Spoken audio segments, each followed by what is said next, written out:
Good day nga pala sa inyo mga boss amo. So, ngayon nga pala ay bibigyan ko kayo ng konting tips kung paano nga mag-DIY sa pagpalit ng seat cover. So, ito yung papalitan natin ng cover. Inalisan ko na to ng cover para mabilis lang yung video natin. Tapos, kailangan natin ng gun tacker. So, yung gun tacker na gamit ko is Flyman. Di hangin to mga boss. Yan. Tapos, syempre yung cover natin na ikakabit is ito. Yan. Mura lang pagkakabili dito. So, gagawin ko lang tong mixing tutorial na to para sa mga non-pro na gusto matuto. Sa mga gustong mag-DIY ng kanilang sariling motor. Yan. Kung paano magpalit ng seat cover. So, napaka-basic lang nito. Sana natin mga boss. So, una, ang gagawin natin dito is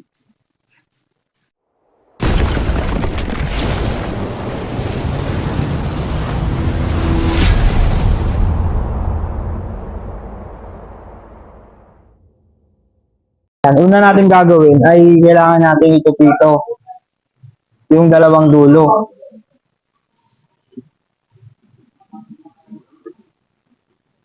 Yan. Kailangan natin itupo yung dalawang dulo na yan. Kasi ito yung magiging palatandaan natin na nasa gitna tayo. Yan, ito yung gitna. Tupuin nyo lang yung dulo. Tapos, kabila, tupuin nyo lang din. Para meron kayong marker. Para meron kayong mark kung saan yung gitna ng ating seat cover. So, kunin natin yung cover natin. Tapos, ipesto lang natin siya dito sa upuan. Ganito natin siya ipesto mga boss. So, ito kasi mga boss, napakasimple lang talaga nito. Madali lang talaga tong tutorial natin. Gusto ko lang siyang i-share sa inyo. So, ang gagawin nyo, gigitnaan nyo nga yung tinupi natin kanina, yan, tsaka ito. Tapos, una natin itatahir, yun nandito. Yan. Dito tayo unang magtataker. Okay, so ulitin natin yung gitna. So, ito yung gitna.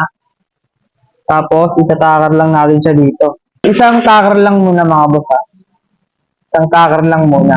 Kasi ito lang yung guide natin.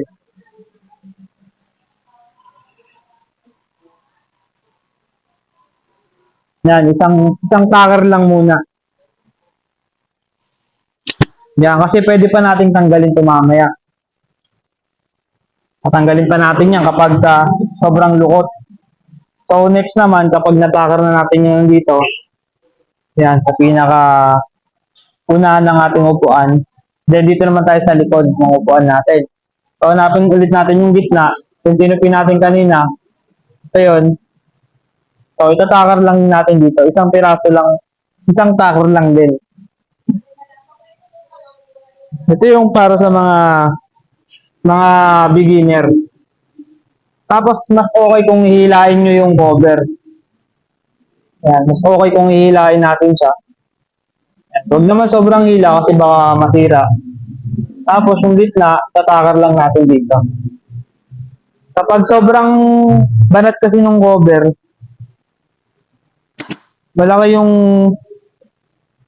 yung tendency na hindi sobrang daming lukot.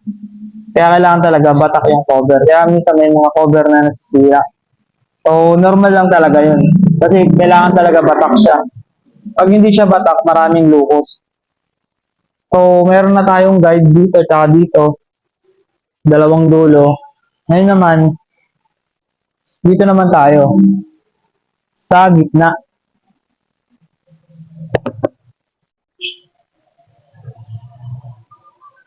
Tapos tignan nyo rin kung nakasentro yung design ng upuan.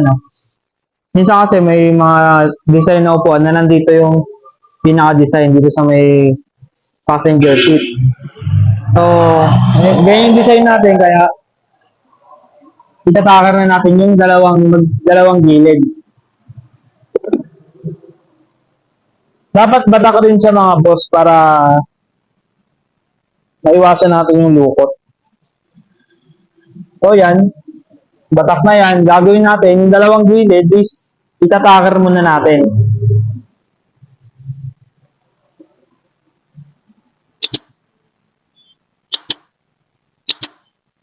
Tapos sa pag-taker naman, mas maganda kung magkakapantay sila. Yan. So, okay yung magkakapantay. Parang ganyan, no? Sunod-sunod sila. Para maganda rin siya tingnan. Para kang gumawa ng ano. Parang galing kasa. Tapos, pagkatapos natin dito itaker yung sa isang gilid, dito naman tayo sa isang gilid. Tapos dapat, batakan din natin ng konti. Huwag naman yung sobrang bata. Ito mga boss, hindi nyo lang to. Sigurado, kahit first time yung magkakabit ng cover, ay may kakabit nyo ng maayos. Okay, so itatakar ko na dito ah. Takar na natin siya.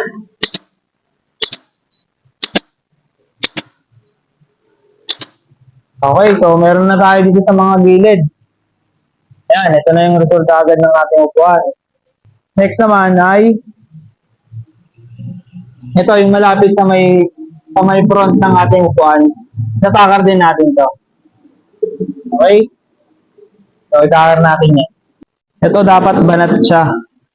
Kailangan talaga is banat yung ating seat cover. Kasi sobrang daming lukot na ito kapag hindi natin binanat. So, itakar din natin to. Pati yung kabila. Ito guys, yung dito sa side na to, tinakar ko na. Tapos ito naman sa kabila. Takar din natin siya. Tapos banatin din muna natin. Kasi pag binanat natin yan, mas naiwasan natin yung sobrang daming lukot. So ito guys, hindi talaga to pang beginner lang to guys. Para sa mga beginner. So kung professional ka na, skip mo na lang itong video natin. Okay, so yan. Kung mapapansin nyo is nakaporma na yung ating seat cover. So mamaya na natin to itakar yung gitna. Tapusin muna natin tong sa bandang puwetan ng ating upuan. Ito. Tatakar na natin to. Dito madali lang kasi dito. So pag mas manipis yung upuan, kunyari flat seat, mas madali yung itakar. Pero pag makapal pa yung upuan, medyo mahirapan kayo mag-takar dun. Lukot talaga yun. So ito, itakar muna natin to sa bandang upuan. Sa bandang upuan ng passenger. Dito sa may bandang upuan ng natin, sa passenger seat, mas madali itong itakar kumpara dun sa pinaka-front. Kasi nga, manipis lang yung upuan dito. So yan, itakar na natin siya mga boss.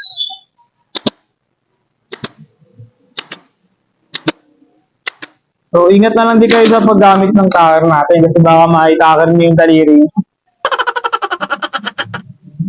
Dahan-dahan lang, kumbaga smooth lang. Kumbaga relax lang yung pagtakar natin. Para ka lang nag-enjoy. Yan, so idediretso na natin to guys ha. Ito. Dalawang linya na to, idediretso na natin yan.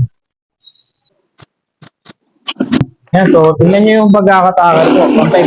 Pantay-pantay yan. Pag may lukot naman na ganyan, papansin nyo may konting lukot yan, hilahin nyo lang siya bago nyo itakar para mawala yung lukot.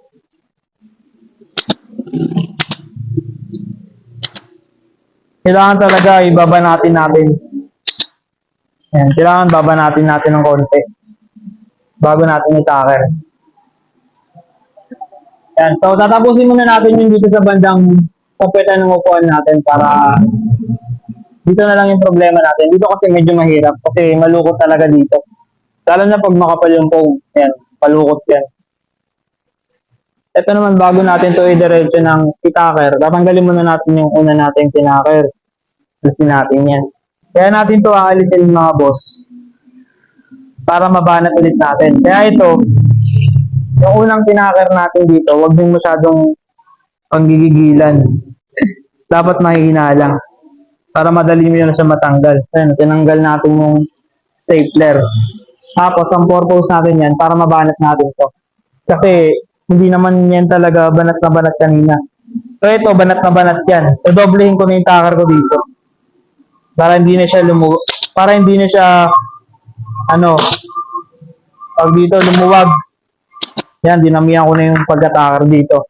Ayun na, isa lang, di ba? Kasi tinatanggal natin ngayon. Pinapat ko na yan.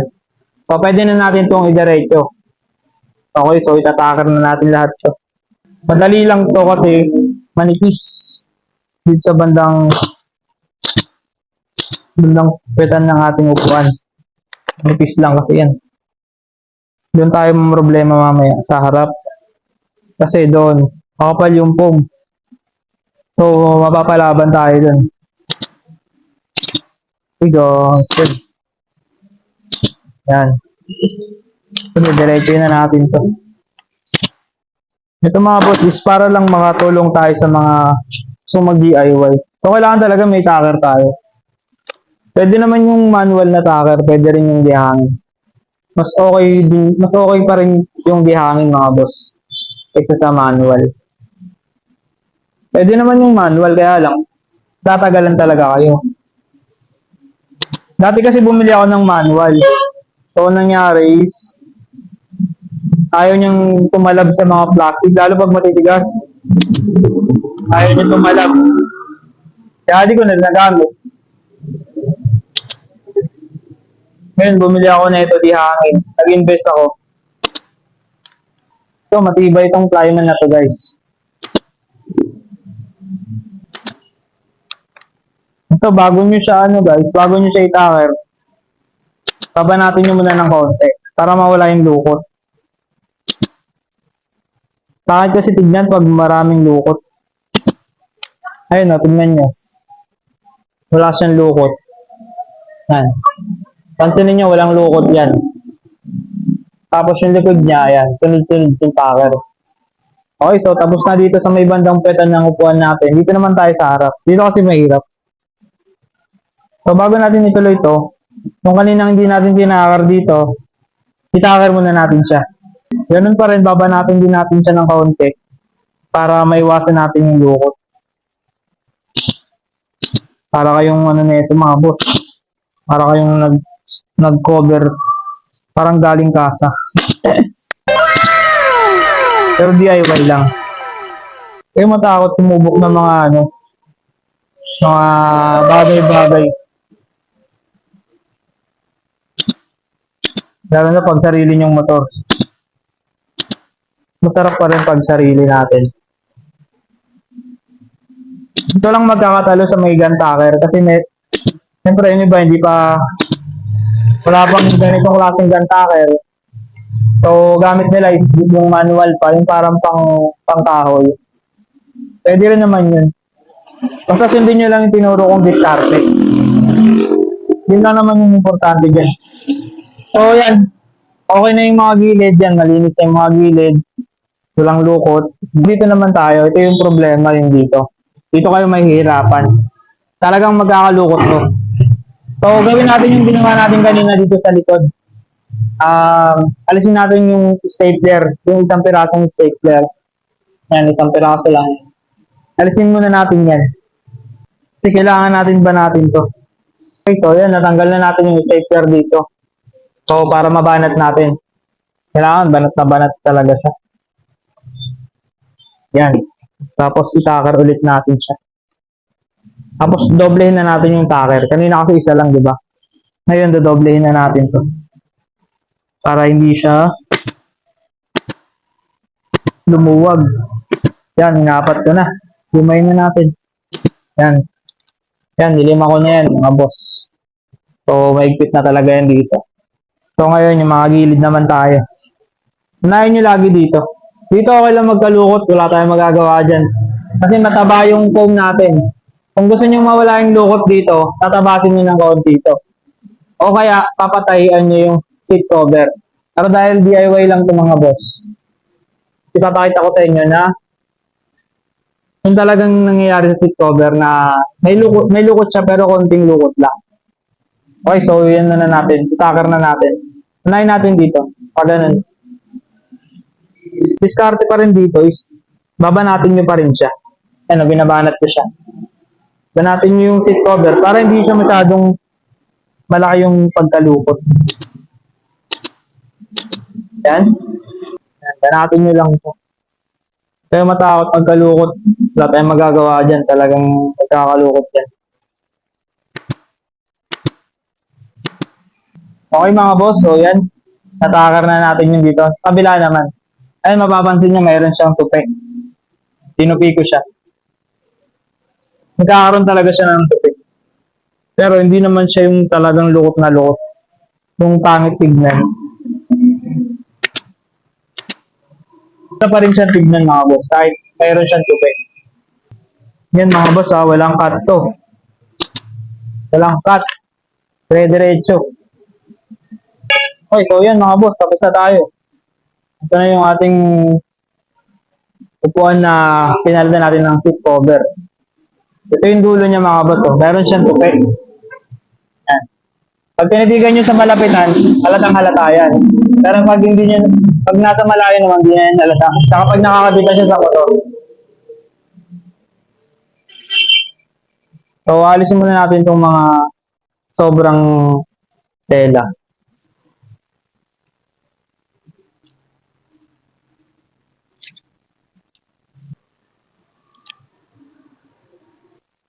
So, yan mga boss. Ito na yung ating seat cover. So, yan. Okay na siya. So, ito naman, hindi naman siya masyadong halata. Kasi normal lang talaga na magkaroon ng tupito. Yung pinakasarap natin. Pero pag naka-install yan sa motor, hindi naman yan halata. Para mawala yung lukot na ganito, yung tupi na ganitong diskarte, is kailangan yung patahian yung inyong seat cover. O kaya, tabasin nyo yung inyong upuan. Ninipisan nyo siya. Parang ganito kanipis. Tignan nyo to, wala siyang tupi. So yun lang mga boss. Ulitin ko is para lang to sa mga beginner, sa mga gusto matuto pa lang. Sa mga professional, syempre skip nyo na lang itong video natin. So yun lang mga boss, sana nakatulong sa inyo. Peace out.